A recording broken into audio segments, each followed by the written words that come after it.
Hi hello నమస్తే friends, నేను మీ గిరి నగేష్. మీరు చూస్తున్నారు ఎస్వి ఫుట్బాల్ తెలుగు.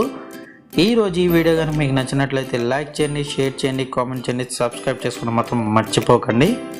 ఈరోజు మన రెసిపీ ఎంతో టేస్టీగా ఉండే perfect hotel style Bombay chutney అయితే నేను మీకు చూపించబోతున్నాను. ఈ చట్నీకి అయితే చాలా రకాల పేర్లు అయితే ఉన్నాయి. భీమవరం సైడ్ అయితే చింతామణి చట్నీ కూడా అంటారు.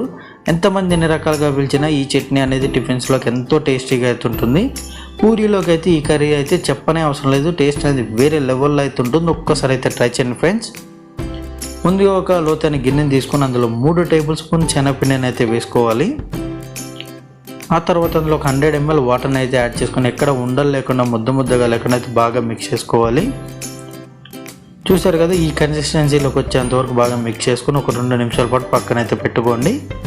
ఆ తర్వాత స్టవ్ ఆన్ చేసి స్టవ్ మీద ఒక కడాయి అయితే పెట్టుకుని అందులో 2 టేబుల్ స్పూన్ ఆయిల్ని అయితే యాడ్ చేసుకోవాలి. ఆయిల్ అనేది వేడైన తర్వాత ఒక టేబుల్ స్పూన్ పచ్చెనగపప్పు, ఓ పావు చెంచా ఆవాలు,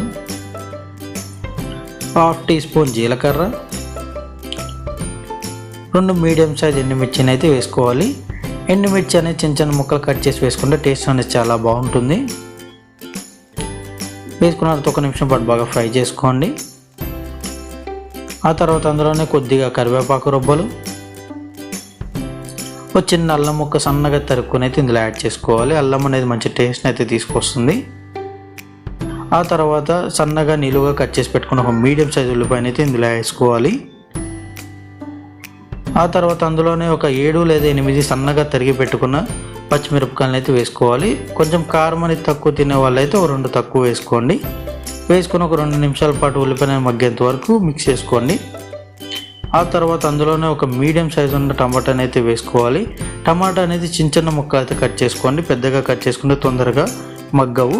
సో టమాటా మగ్గేంత వరకు ఆనియన్స్ మాడిపోతాయి.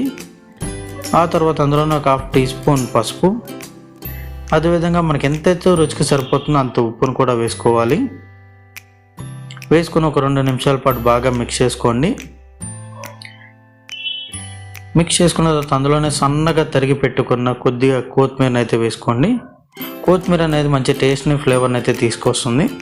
వేసుకున్న తర్వాత ఒక 2 నిమిషాల పాటు బాగా మిక్స్ చేసుకుని టమాటాలు అంతా మగ్గేంత వరకు బాగా మిక్స్ చేసుకోండి. మిక్స్ చేసుకున్న తర్వాత అందులో ఒక 300 ml వాటర్ని అయితే వేసుకొని ఒక 2 నిమిషాల పాటు బాగా మరిగించుకోండి. చూసారు కదా, ఇలా మరిగిన తర్వాత మనం ముందుగా శనగపిండిని అయితే కలిపి పెట్టుకున్నాం కదా, ఆ శనగపిండిని అంతా ఇందులో యాడ్ చేసుకోవాలి. వేసుకున్న తర్వాత ఒక 2 నిమిషాల పాటు బాగా ఉడికించుకోండి. శనగపిండి అనేది చాలా తొందరగా చిక్కపడిపోతుంది. కొంచెం లూజ్ కావాలనుకున్న వాళ్ళు ఇంకొద్దిగా వాటర్ని అయితే యాడ్ చేసుకోండి. వేసుకుని ఒక 2 నిమిషాల పాటు ఎక్కడ ఉండలు లేకుండా బాగా అయితే మిక్స్ చేసుకొని ఒక 5 నిమిషాల పాటు మీడియం ఫ్లేమ్లో పెట్టుకొని బాగా ఉడికించుకోండి.